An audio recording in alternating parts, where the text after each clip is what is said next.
Assalamualaikum warahmatullahi wabarakatuh. Bismillahirrahmanirrahim. Alhamdulillahi rabbil alamin. Nahmaduhu wa nasta'inuhu wa nastaghfiruh. Wa na'udzu billahi min syururi anfusina wa min sayyiati a'malina. Man yahdihillahu fala mudhillalah wa man yudlil fala hadiyalah. Nashhadu an la ilaha illallah wahdahu la syarikalah wa anna Muhammadan abduhu wa rasuluhu la nabiyya ba'dah. Allahumma salli wa sallim wa barik wa an'im ala nabiyyina wa rasulina Muhammadin wa ala alihi wa sahbihi ajma'in. Hadirin Allah muliakan, alhamdulillah kita panjatkan puji dan syukur kita kepada Allah Subhanahu wa taala atas segala nikmat dan karunia Allah berikan dan Allah limpahkan kepada kita. Nikmat yang tidak mungkin kita bisa hitung, nikmat yang sangat banyak, dan yang terbesar adalah taufik dan hidayahnya sehingga kita bisa hidup sebagai seorang hamba dan memperbaiki kualitas ketakwaan kita, memperbaiki kualitas sami'na wa ata'na kita, kami dengar dan kami taat, karena tidak ada kebahagiaan kecuali berdampingan dengan kepatuhan dan ketaatan. Patuh itu penting, ibu-ibu sekalian, khususnya nurut itu penting. Seorang muslim atau muslimah gak akan bisa dapat kebahagiaan jika dia tidak nurut atau tidak punya mental nurut kepada Rabbnya Subhanahu wa ta'ala, kepada Rasulnya Sallallahu Alaihi Wasallam, lalu kepada suaminya selama tidak maksiat. Karena disitulah kebahagiaan, disitulah ketenangan, dan disitulah pintu surga. Oleh karena itu, setiap momen dan setiap majelis, setiap ilmu yang membuat kita nurut atau semakin nurut kepada kebenaran, kepada Allah Subhanahu wa ta'ala, maka itu adalah kenikmatan. Itu adalah kenikmatan. Dan itu harus dikejar.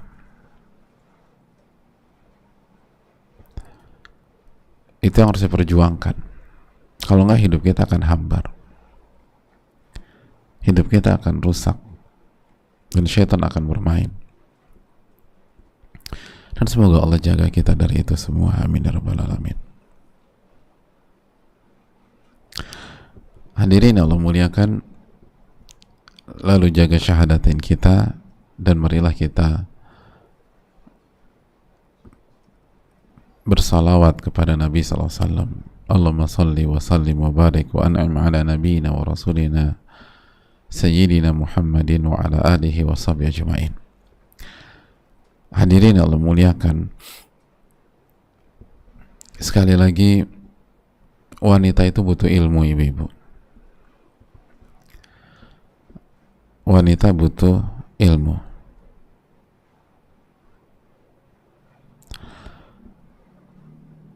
Karena dengan ilmulah seorang wanita akan menemukan kebahagiaannya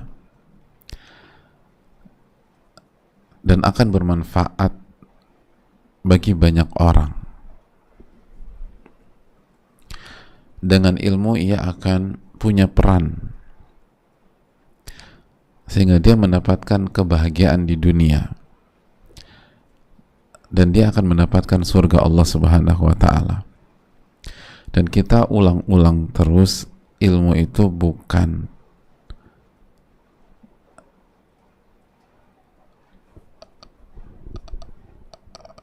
monopoli laki-laki, sehingga wanita tidak kebagian. Ada banyak sekali wanita-wanita besar dalam sejarah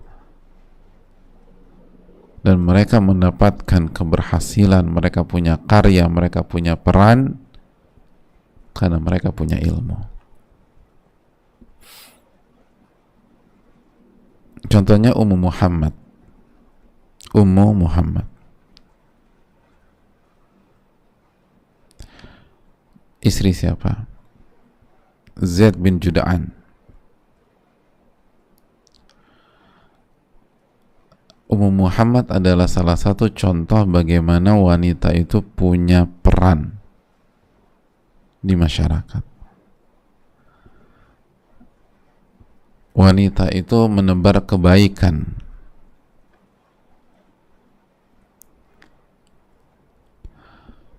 Wanita itu bisa menjadi subjek amal soleh, subjek kebaikan di masyarakat.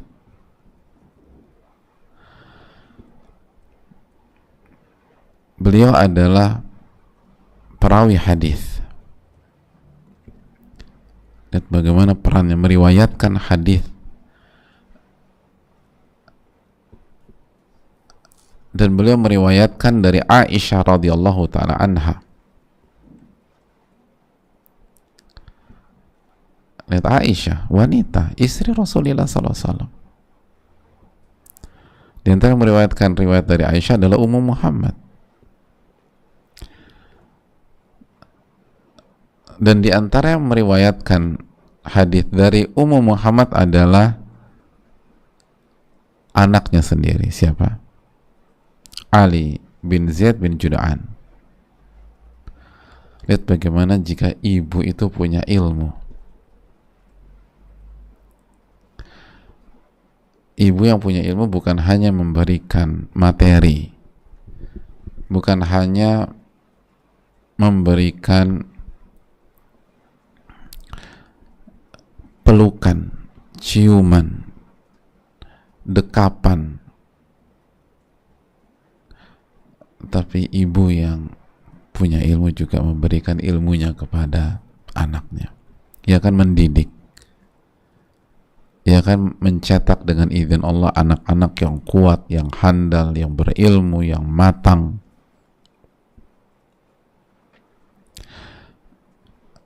Dan ia akan menjadi salah satu guru bagi anaknya. Anaknya akan belajar dengan ibu tersebut, sebagaimana ia pun akan belajar dari pihak lain, tapi ibunya salah satu menjadi referensi dia.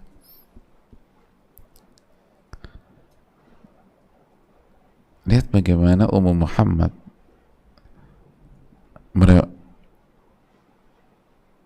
riwayatnya diambil oleh anaknya, atau anaknya meriwayatkan hadis dari ibunya. Tidakkah kita ingin seperti ini, Ibu sekalian?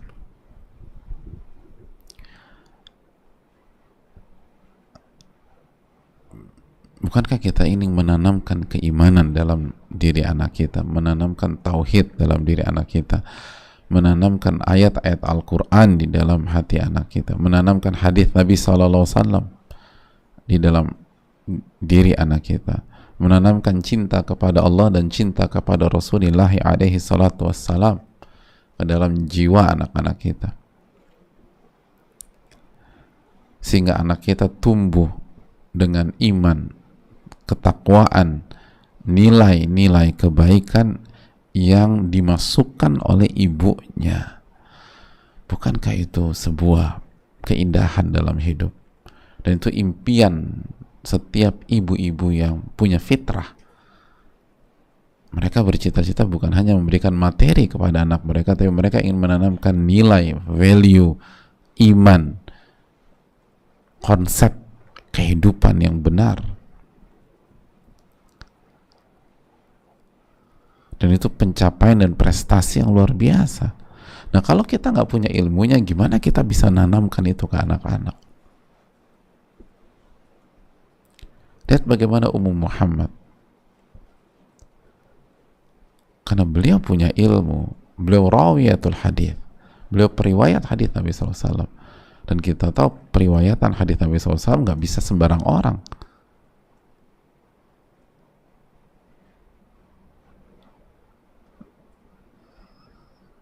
harus amanah, harus punya kesalehan dan ketakwaan yang mumpuni, harus punya akurasi periwayatan yang bagus dan punya level yang tinggi. Karena itu, ibu-ibu sekalian, jangan pernah berkecil hati, jangan pernah menyia-nyiakan potensi yang Allah berikan kepada kita. Jangan berpikir wanita nggak bisa apa-apa, wanita nggak perlu belajar. Oh enggak, wanita itu harus pintar. Wanita punya peran. Dia akan jadi ibu, dia akan mendidik putra dan putrinya, atau dia akan jadi guru untuk anak-anak yang lain.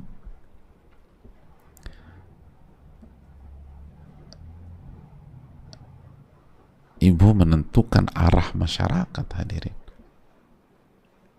Dan ini yang terjadi di tengah-tengah ulama-ulama kita dulu dan sekarang. Oleh karena itu, marilah kita meminta ilmu yang bermanfaat, dan semoga kita dijauhkan dari ilmu yang tidak bermanfaat. Dan sekali lagi, ibu-ibu sekalian, kenapa nama-nama besar wanita kita sebutkan setiap pertemuan kita? Agar ibu-ibu sekalian mengetahui bahwa ilmu ini bukan hanya milik laki-laki,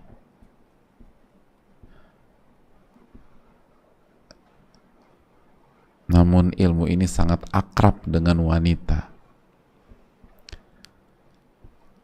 dan bisa dimiliki oleh wanita dengan taufik dari Allah Subhanahu wa taala.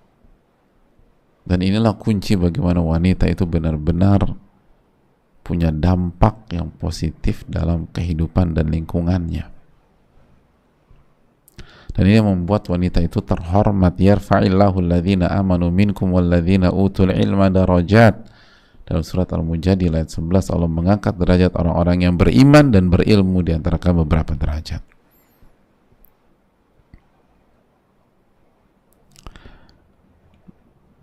Oleh karena itu, marilah kita kembali kepada ilmu.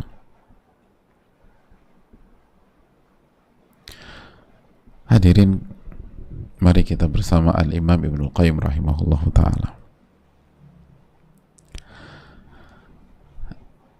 dalam kitabnya Al-Wabilus Sayyib,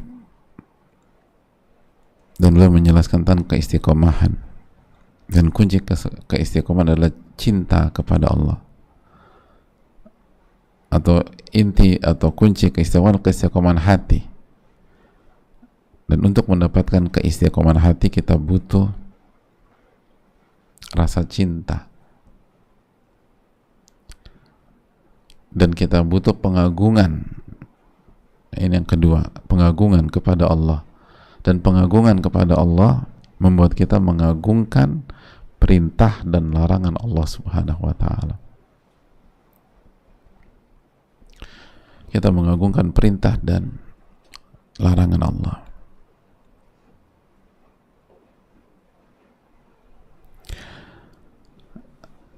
Dan salah satu ciri-ciri orang yang mengagungkan perintah dan larangan Allah Subhanahu wa ta'ala adalah bagaimana dia menjaga kualitas ibadah dia, bukan hanya sebatas mengerjakan ibadah itu semata. Dia akan menjaga kualitas amal soleh, bukan hanya sekedar menjalankan amal soleh, atau bahkan menjadikan amal soleh hanya sebagai rutinitas tanpa ruh dan tanpa makna.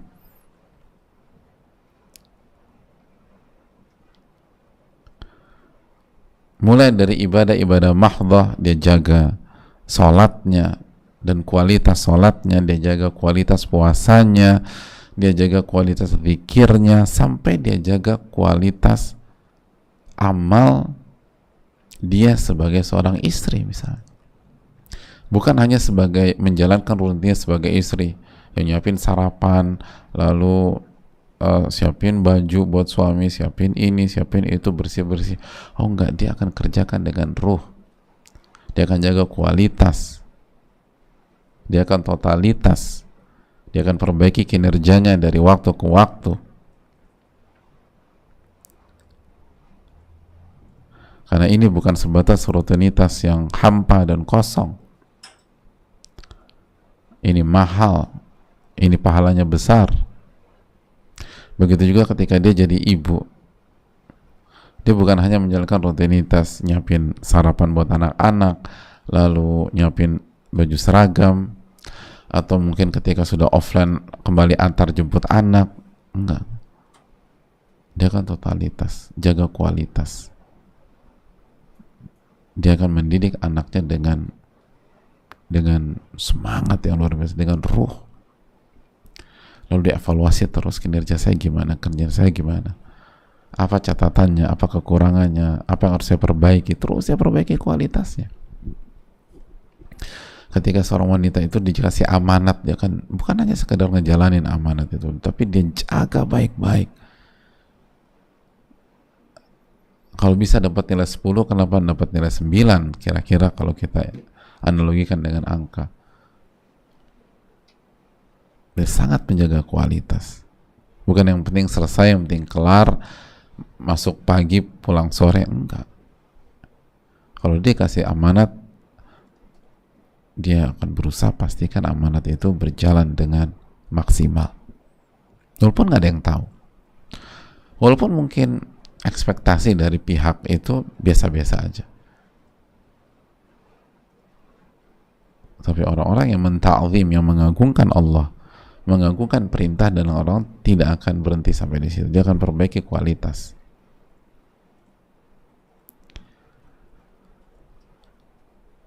Standarnya bukan standar manusia lagi. Standarnya bagaimana mencapai derajat ihsan. Lalu dia akan merasa sedih secara spontanitas ketika dia kehilangan kesempatan mendapatkan pahala yang maksimal, ketika dia nggak bisa tampil totalitas, padahal nggak ada masalah, tapi dia sedih ketika seharusnya dia bisa dapat misalnya kalau kita analogikan dengan angka, dia bisa mencapai nilai 100 tapi dia cuma dapat nilai 95. Kenapa 95 ya? Jadi dia nggak, pada dasarnya dia nggak bermain di level boleh atau nggak boleh, tapi dia bermain di level bagaimana bisa dapat maksimal, bagaimana bisa dapat maksimal, bisa dapat maksimal. Dan begitu nggak dapat maksimal, otomatis dia sedih, tapi kesedihannya kesedihan yang optimis, kesedihan yang membuat dia berusaha memperbaiki diri untuk tampil lebih baik lagi ke depan. Dan Al-Imam Ibnu Qayyim memberikan contoh bagaimana seseorang hamba itu sedih ketika nggak dapat sholat berjamaah, walaupun karena uzur misalnya, dan dia sholat sendirian. Kenapa dia sedih? Karena walaupun sholatnya diterima, tapi dia kehilangan 27 derajat pahala. Itu yang membuat dia sedih. Jadi dia bukan lagi berada di level sedih melakukan kemaksiatan, bukan. Tapi dia sedih, kenapa saya kehilangan pahala sebanyak ini? Padahal kan saya bisa dapetin.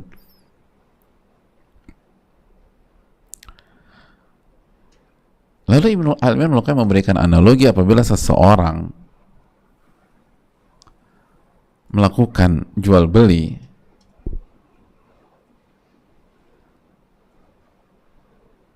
dan dia kehilangan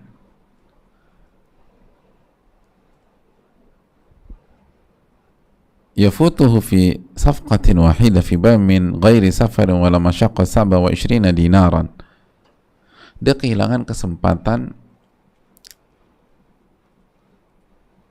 mendapatkan 27 dinar.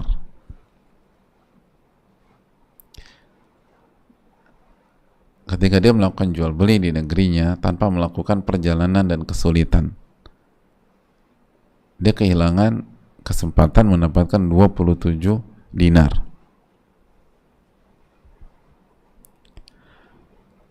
Apa kata para ulama? La akala yadaihi nadaman wa asafa. Itu dia bisa gigit jarinya karena dia menyesal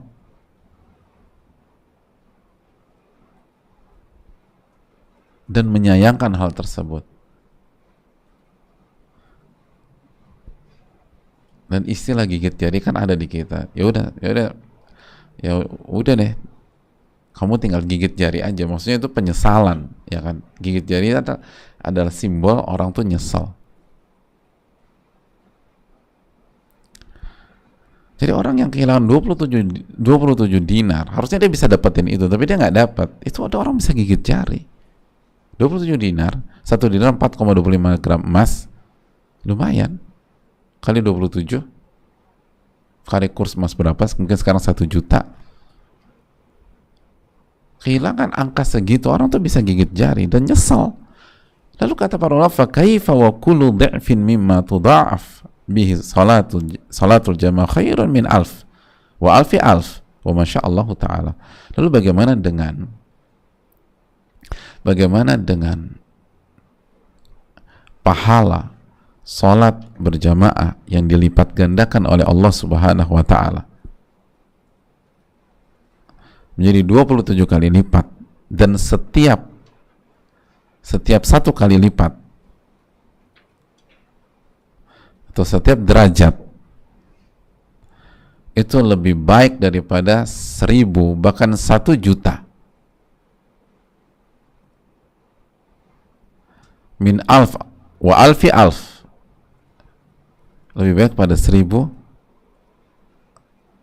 bahkan 1 juta.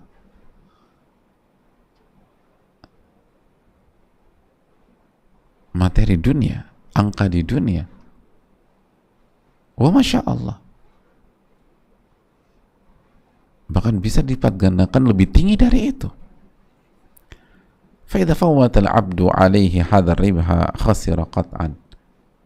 Dan kalau seorang hamba kehilangan keuntungan seperti ini, dia sejatinya mengalami kerugian yang besar, dan wajar kalau dia bersedih.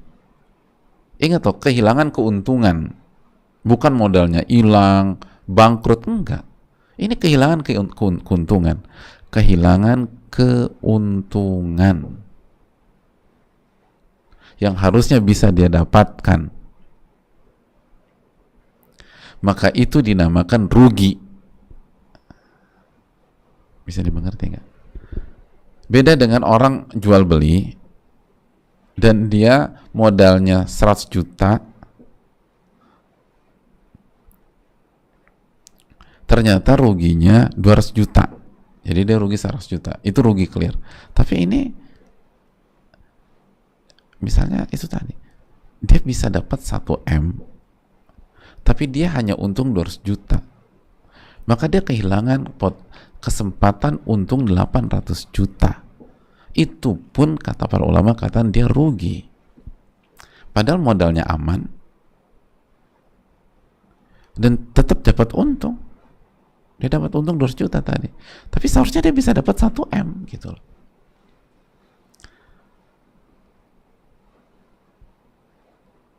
Maka itu pun kerugian. Nah, mental ini harus dimiliki oleh seorang muslim atau muslimah. Dan kalau kita bicara kajian ibu-ibu, ini harus dimiliki oleh ibu-ibu sekalian.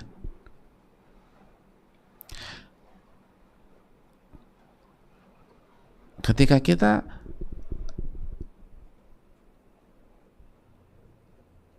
misalnya di hari ini, tadi kita nggak kerjaan sholat sunnah subuh, itu harus merasa, ya Allah, saya ruginya minta ampun nih.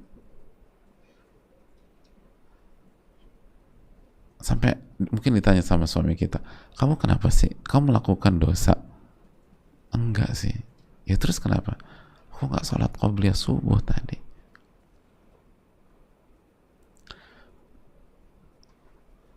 atau anak kita lihat ibu kok terlihat agak murung. Iya nak, ibu nggak kerjakan sholat sunnah subuh. Emangnya wajib bu? Emangnya ibu berdosa? Nggak wajib nak. Tapi Nabi SAW bersabda, raka'atal fajri khairun minad dunya wa ma fiha. 2 rakaat salat sunnah subuh itu lebih baik daripada dunia dan seisinya. Iya. Ini bukan tentang dosa, tapi ini tentang kehilangan kesempatan emas.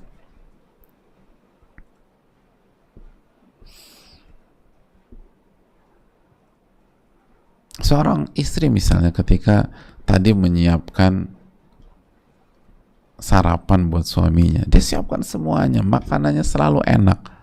Tapi tadi pagi ketika dia suguhkan, dia nggak pakai senyum.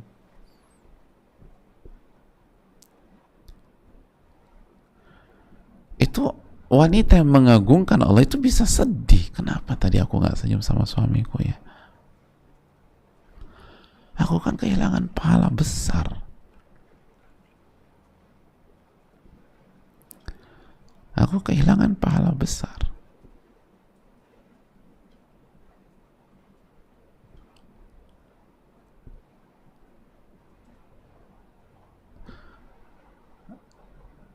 Lalu ditanya sama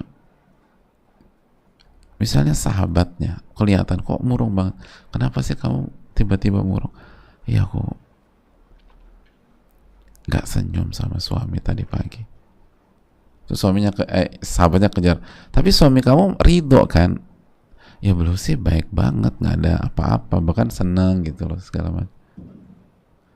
Tapi kan aku kehilangan pahala senyum sama suami.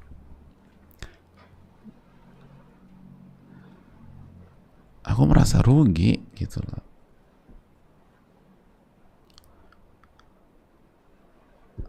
Nah, kira-kira itu ciri-ciri orang yang akan istiqomah, hadirin.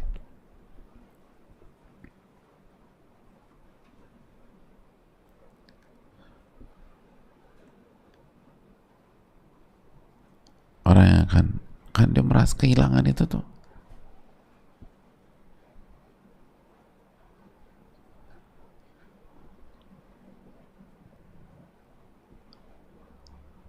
Aku tuh sedih tadi. Kenapa? Aku nggak ambilkan suamiku minum sehingga dia ambil sendiri di dispenser. Terus suami kamu marah sama kamu? Enggak sih, beliau biasa aja. Tapi kan harusnya aku yang ngambilin ya. Itu kan pahala buat aku. Jangan sampai suamiku ngambil sendiri.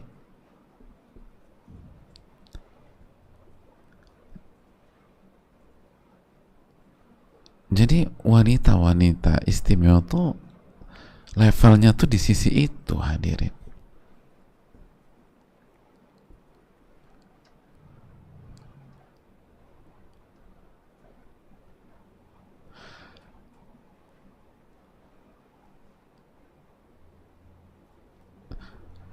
Ditanya sama sahabatnya juga, kenapa kamu agak sedih? Iya, suamiku kemarin melakukan kesalahan. Terus kamu sedih dengan kesalahan suamimu, masih marah gitu, kata sahabatnya menyecar. Oh enggak, aku udah maafkan. Tapi aku maafkan tadi pagi.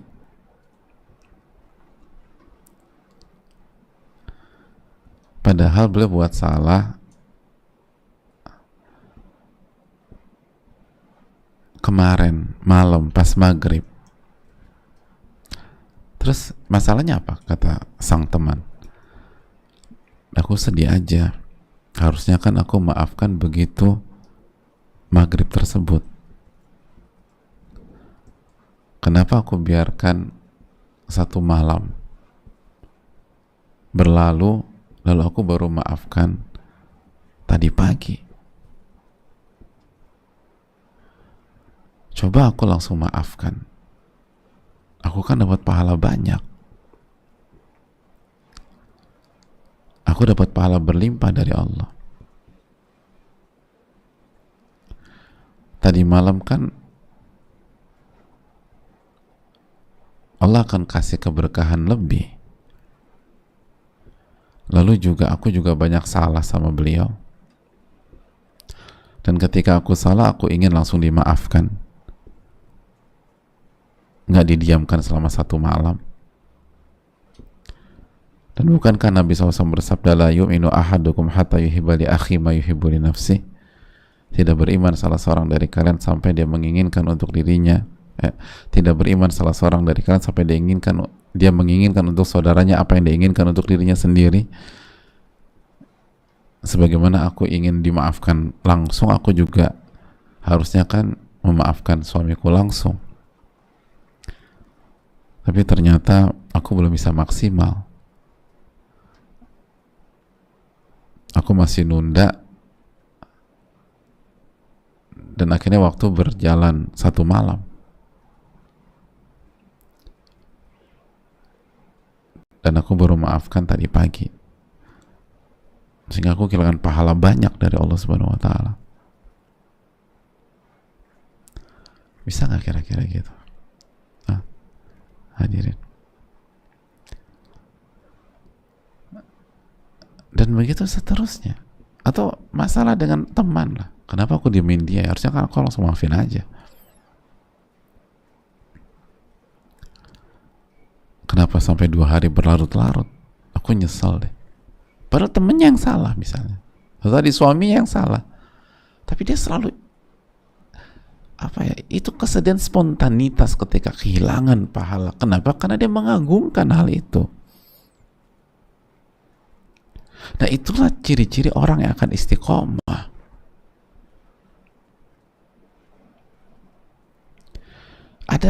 Ada kesedihan positif dan penyesalan positif ketika dia tidak mendapatkan sebuah pahala yang Allah janjikan kepadanya. Walaupun dia nggak melakukan dosa juga.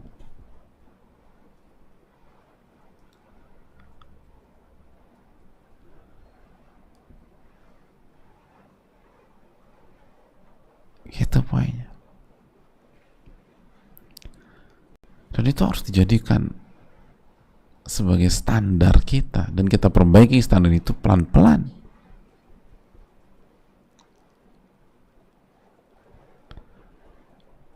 Allah Ta'ala alam bisawab.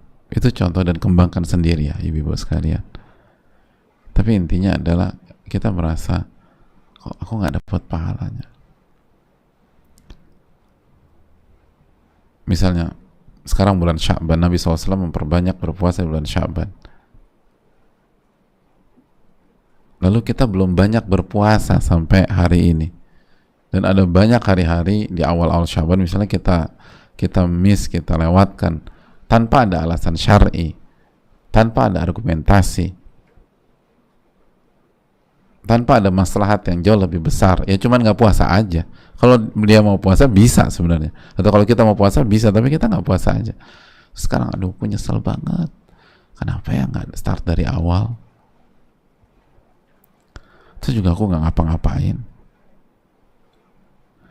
Sebenarnya bisa kok, cuman malas aja mungkin bangun sahur atau ya nafsu diperturutkan. Itu hadirin harus dimiliki, mental itu harus dimiliki. Terus kajian misalnya, kenapa tuh aku nggak siap dan ready sebelum Ustadz mulai ya. Tadi aku baru join, aku baru ikut serta setelah 10 menit berlangsung. Benar sih bisa dilihat lagi rekamannya, tapi kan harusnya aku sebagai murid siap sebelum gurunya mulai. Berarti aku kehilangan banyak pahala. Dan begitu seterusnya, hadirin. Begitu seterusnya. Contoh yang lain, biar ibu-ibu muda, buka kulkas, kok ada banyak makanan ya? ternyata kita ingat-ingat nih makanan dari 3 hari yang lalu atau 2 hari yang lalu. Kenapa aku nggak kasih orang dari kemarin misalnya? Kenapa ini masih ada di kulkas sampai hari ini?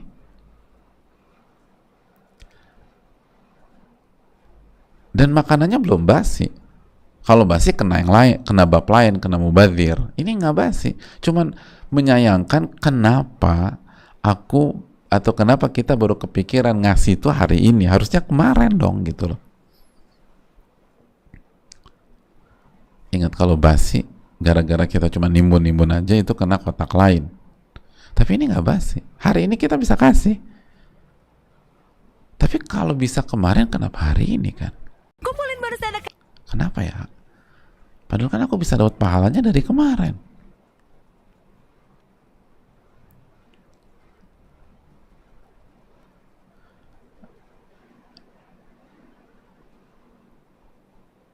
Dan kita tahu kan kalau kita kasih, Allah kan kasih lebih banyak lagi. Jadi itulah tipe kalau orang-orang mengagungkan. Aku terlambat dapat pahala nih. Rugi aku ini. Kemarin aku kehilangan pahala. Dan kalau aku kasih bisa jadi peta beda. Dan kan Allah janjikan kan. Kan Allah fi'unil abdi makan al-abdu fi'uni akhi. Atau Allah fi'unil abdi makan al-abdu fi'uni akhi. Allah tuh membantu hambanya ketika hambanya membantu saudaranya. Artinya ketika kita bantu saudara kita kemarin, Allah akan bantu kita kemarin. Atau hari ini ada hal B. Jadi itu yang perlu ditanamkan terus.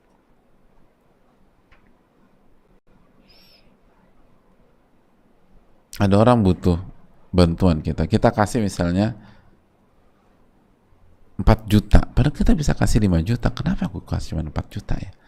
Dan kita suka gitu tuh, digoda syaitan. Kalau syaitan nggak bisa goda kita untuk nggak ngasih, syaitan kan akan goda kita untuk kasih nominal yang paling kecil dari opsi yang ada dalam diri kita. Kasih 5 juta atau 4 juta, udah 4 juta aja. Terus mikir, kenapa aku cuma kasih 4 juta? Aku kan kehilangan pahala 1 juta berarti. Padahal udah dapat pahala dari 4 juta itu. Nah begitu seterusnya hadirin.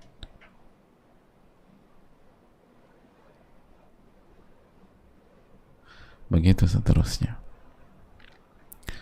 Allah ta'ala alam bisawab.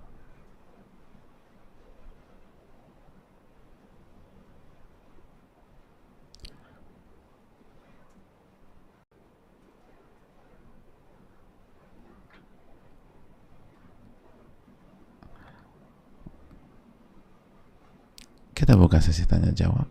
Semoga bermanfaat. Wassallallahu sallam ala nabiyina Muhammad wa ala alihi wa sahbihi ajma'in.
Assalamualaikum warahmatullahi wabarakatuh. Waalaikumsalam warahmatullahi wabarakatuh. Semoga Allah merahmati Al-Imam Ibnul Qayyim, Ustadz, keluarga, tim, serta seluruh umat muslim. Amin ya rabbal alamin. Begitu yang bertanya.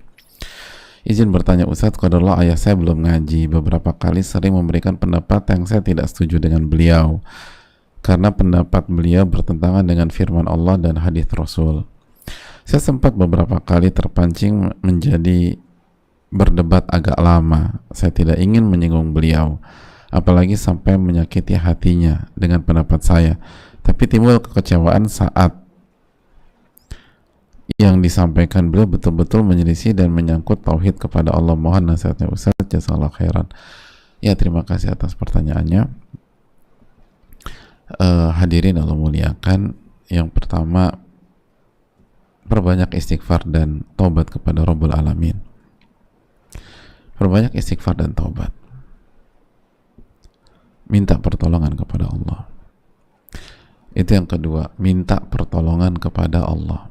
Jadi istighfar, taubat, dan minta pertolongan kepada Allah.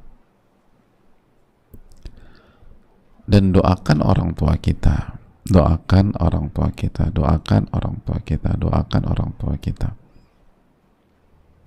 Lalu yang berikutnya, kalau kondisi seperti ini jangan masuk ke ranah perdebatan. Jadi jangan masuk ke ranah perdebatan. Masuk dari pintu anak perempuan ke ayahnya.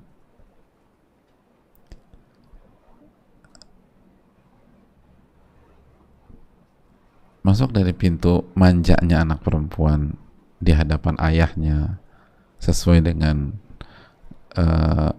norma-norma agama dan lingkungan ya, atau urf kita. Kalau misalnya anak perempuannya sudah dewasa, tapi kan masih ada sisi-sisi manja anak perempuan. Lalu mijitin ayah, berkhidmat kepada ayah sebagai anak perempuan, masakin, buatin kopi kalau suka kopi, dan jangan buatin kopi kalau nggak suka kopi juga. Jadi jangan akhirnya buat marah aja. Kasih hadiah, belikan makanan kesukaan, itu dulu deh, itu dulu. Sampaikan kita sayang sama beliau, pelan-pelan. Terus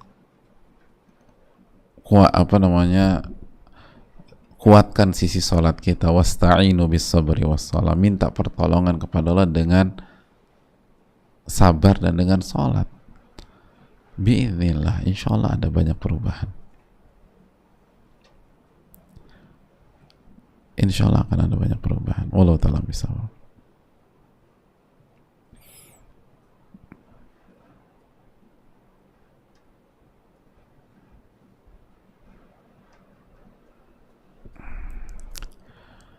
Assalamualaikum warahmatullahi wabarakatuh. Waalaikumsalam warahmatullahi wabarakatuh.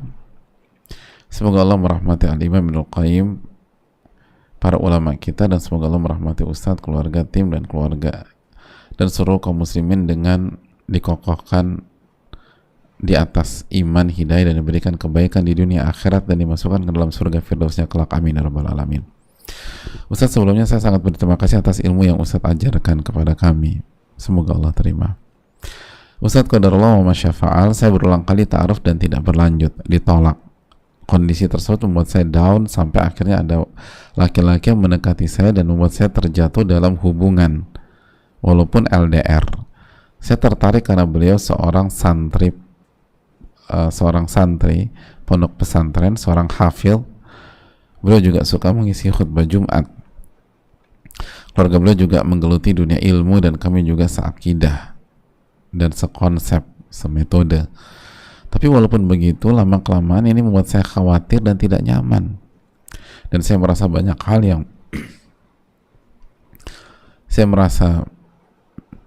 hal yang berkurang keberkahan dalam waktu belajar, ibadah, tapi juga sangat sulit untuk memutuskan karena terlanjur saling jatuh hati.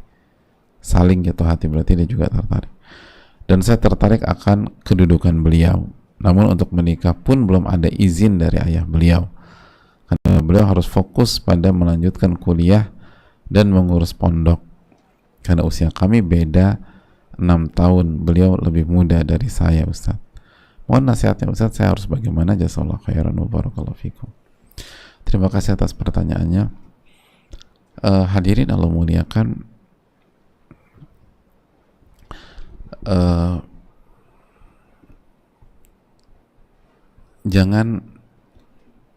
jangan sampai kita terlibat hal yang tidak diridhai oleh Allah Subhanahu wa taala. Jadi saran saya, hentikan sampai di sini dan arahkan ke arah yang halal, yaitu pernikahan. Jika kedua pihak sama-sama cocok, siap, dan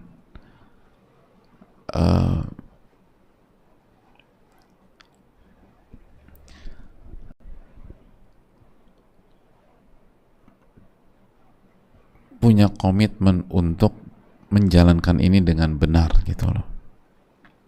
Semua orang bisa khilaf, semua orang bisa salah langkah, tapi ketika kita sudah tahu, dan ini taufik dari Allah Subhanahu wa taala, kita merasa khawatir dan tidak nyaman, itu berarti iman kita, sensornya masih berfungsi, hadirin.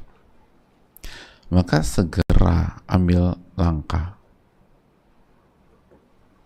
sampaikan baik-baik. Insya Allah kalau memang beliau sosok suami atau calon suami yang baik, atau nantinya akan jadi suami yang baik atau imam yang baik, maka beliau akan merespon positif dan nggak mau terus menjalani hubungan seperti ini.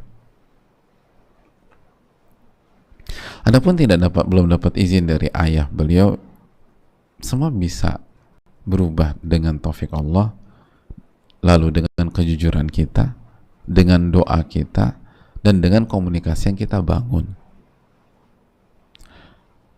Adapun kalau memang benar-benar jalan ke arah sana untuk sementara waktu tidak bisa, maka jangan lanjutkan hubungan seperti ini.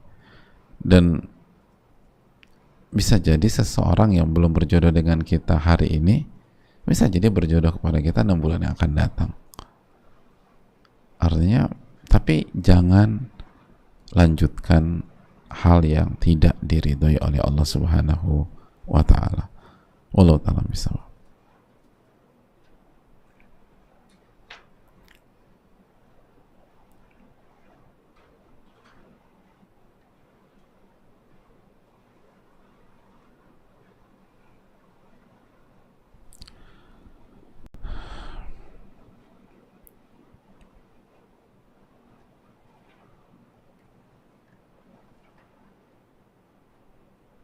Assalamualaikum. Waalaikumsalam warahmatullahi wabarakatuh. Semoga guru kita Ibnul Qayyim selalu dirahmati oleh Allah, amin ya rabbal alamin. Semoga Ustadz semua tim selalu dirahmati oleh Allah, amin ya rabbal alamin. Juga kita semua yang hadir dalam kajian ini selalu dirahmati oleh Allah, amin ya rabbal alamin. Ustadz, afwan izin bertanya, apa kalau saya sebagai ibu ingin berperan dalam mengenalkan sunnah di lingkungan? Apa salah satunya adalah dengan mengajarkan anak-anak mengaji? Karena kalau mengajak ibu-ibunya atau keluarga ikut kajian yang sesuai dengan sunnah Nabi SAW secara langsung, banyak mendapatkan penolakan. Bagaimana nasihat Ustadz untuk saya? Jazakallahu khair. Terima kasih atas pertanyaannya. Yaitu salah satu langkah yang sangat efektif di banyak tempat, tapi kita nggak tahu apakah efektif buat kita atau tidak, karena hidayah di tangan Allah Subhanahu wa taala. Ada sebuah kaidah begini, akrim sigorohum yukrimka kibaruhum. Muliakan anak kecil mereka, maka orang tuanya akan memuliakan Anda. Itu salah satu kaidah. Jadi salah satu pintu masuk tuh ke anak kecil. Itu sangat penting. Jadi ajarkan ngaji, terus ajarkan iman, terus diantara juga ajarkan pentingnya berbakti sama orang tua mereka. Terus pelan-pelan dengan itu, pelan-pelan. Semoga Allah kasih taufik. Wallahu ta'ala bishawab.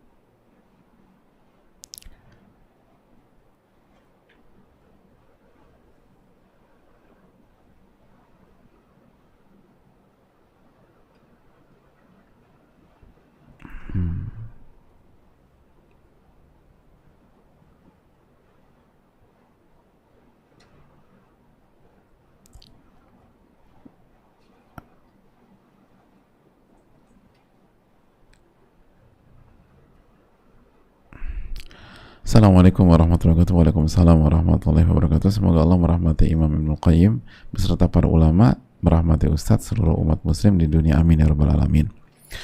Ustadz, izin bertanya, apakah wanita berhak marah kepada suami jika suami melakukan kesalahan-kesalahan? Dan apa batasan marah seorang istri kepada suaminya? Alhamdulillah saya dikaruniai Allah kesabaran dalam menghadapi sikap suami yang cenderung sensitif. Jika saya melakukan kesalahan, ia mudah marah. Namun bila ia melakukan kesalahan, saya bisa bersabar, rasanya ingin marah. Dan ingin juga memberitahu kalau saya bisa marah juga. Bagaimana batasan bolehnya seorang istri marah atas sikap suami yang salah? Mohon jawabannya Ustaz. Jazakallahu. Inilah uniknya manusia ya, yang gampang marah pengen bisa bersabar. Gimana caranya bersabar ya Ustadz gitu? Yang dikasih kesabaran pengen marah gitu. Jadi agak bingung manusia ini ya. Cuma yang pertama, kalau Allah kasih taufik kita untuk sabar, bersyukur, itu susah banget loh. Ada jutaan orang, jutaan wanita ingin bisa punya mental sabar, tapi belum bisa. Kita ini udah dikasih mental sabar, jangan pengen marah, kecuali marah yang dibenarkan gitu loh. Dan jadi pemarah tuh nggak enak. Emang enak hidup pemarah? Terus yang berikutnya, ingin juga memberitahukan kalau saya bisa marah juga, itu nggak penting hadir. Terus apa? Kita nggak akan puas. Kalau puas itu hawa nafsu. Kita nggak akan bahagia hanya dengan memberikan pesan bahwa saya juga bisa marah loh. Enggak. Kecuali nanti kita jelaskan. Itu nggak usah ke arah sana. Pegang ucapan Nabi SAW, la taghdab walakal jannah, jangan marah, niscaya bagimu surga. Itu sabda Nabi SAW. Nah, kecuali kalau marahnya karena Allah. Nah, itu. Kecuali marah karena Allah. Maksudnya apa? Marah jika Allah dimaksiati. Dan itu pun marahnya proporsional, sesuai dengan maksiat yang dia lakukan dan tidak berimbas dan berdampak ke kotak-kotak kehidupan lainnya. Nah, itu bisa marah ketika Allah dimaksiati. Atau marah seorang pendidik, marah dalam rangka mentarbiyah, mendidik, sebagaimana Nabi SAW mendiamkan Ka'ab dalam rangka mendidik beliau. Jadi bukan karena marah emosi atau marah cuman sekedar kasih pesan saya bisa marah, enggak. Tapi bagaimana dia berubah dengan marah kita. Namun ketika ini konteksnya istri ke suami, harus benar-benar hati-hati. Karena pada dasarnya marah kepada suami itu tidak efektif untuk merubah suami. Tidak efektif.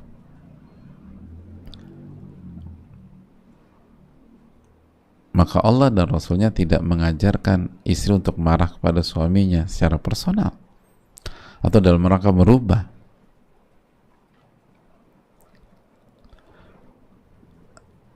Karena secara umum nggak efektif. Sikapi suami yang sensitif dengan kita bertakwa kepada Allah. Hubungi yang membolak-balikan hati suami, itu yang paling penting, itu yang paling efektif. Minta sama yang membolak-balikan hati suami, lalu tetap menjalankan tugas-tugas kita, maka kita akan tampil elegan dan insya Allah akan merubah kondisi rumah tangga kita. Wallahu ta'ala alam bisawab.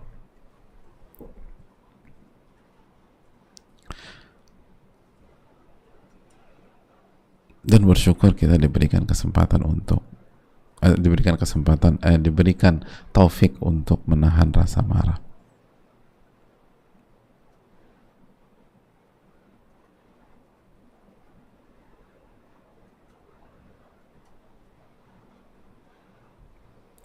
Assalamualaikum warahmatullahi wabarakatuh. Waalaikumsalam warahmatullahi wabarakatuh. Semoga Allah selalu memberkahi Al-Imam Ibnul Qayyim serta para ulama, ustadz, tim dan seluruh umat Islam. Amin ya rabbal alamin. Begitu juga yang bertanya dan seluruh penanya dan kita semua. Afwan, Ustadz ingin bertanya terkait adab dan pahala yang didapat seorang murid kepada gurunya yang sedang kajian online. Terkadang saya ketika kajian baru hadir ketika jam-jam kajian akan dimulai, sehingga tidak stay dulu berapa menit sebelum kajian dimulai karena lebih menghemat kuota dikarenakan keterbatasan kuota. Apakah ini termasuk tidak beradab dan kehilangan pahala juga, Ustadz? Jazakallahu khairan, barakallahu fikum. Makasih banyak. Adapun karena kondisi dan atau ada keterbatasan, jelas insya Allah nggak ada masalah sama sekali. Wallahu ta'ala bishawab.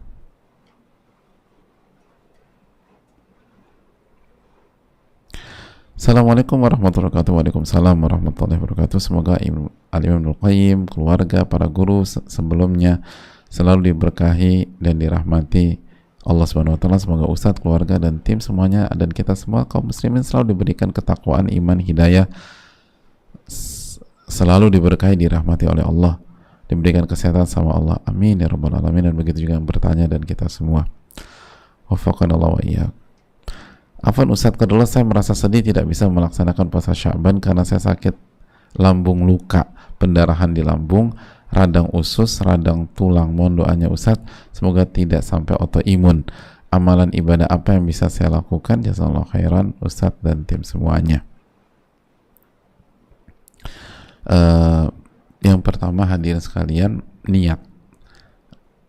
Kalau kita niat berpuasa di Sya'ban ini, tapi kita nggak bisa karena kondisi uzur syar'i, maka kita tetap dapat pahalanya. Kita dapat pahalanya sebagaimana hadis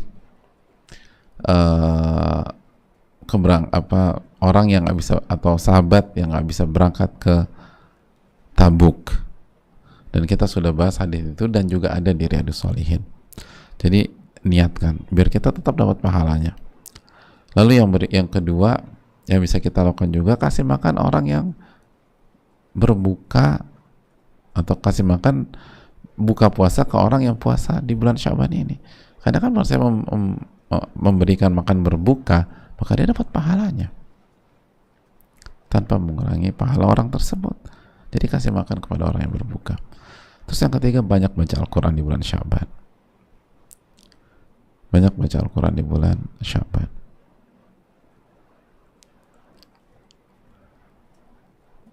Lalu ibadah-ibadah lain, berinfak, bersedekah, dan juga jaga amalan hati ini penting. Jaga amalan hati ini sangat penting. Wallahu ta'ala alam bisawab.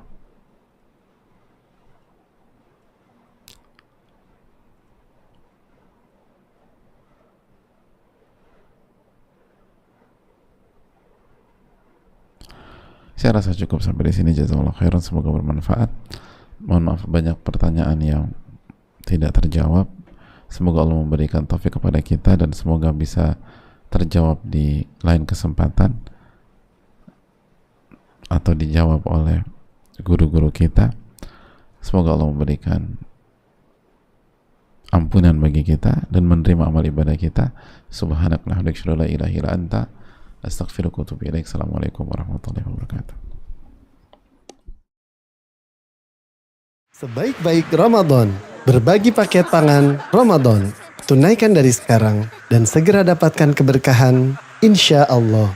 Rasulullah Sallallahu Alaihi Wasallam bersabda, Siapa memberi makan orang yang berpuasa, maka baginya pahala. Seperti orang yang berpuasa tersebut, tanpa mengurangi pahala orang yang berpuasa itu sedikit pun juga. Maka menyambut Ramadan 1443 Hijriah, Muhajir Project Peduli mengajak seluruh sahabat untuk mengambil bagian dalam program Berbagi Paket Pangan Ramadan. Berapapun yang Anda tunaikan akan dihimpun menjadi paket-paket pangan Ramadan yang insya Allah diantarkan untuk saudara-saudara kita yang membutuhkan sejak awal Ramadan. Estimasi harga Rp462.000 per paket. Harga termasuk 10% biaya operasional untuk pengelolaan dan pengantaran paket. Raih pahala puasa ribuan saudara kita melalui Bank Syariah Indonesia 1111766-267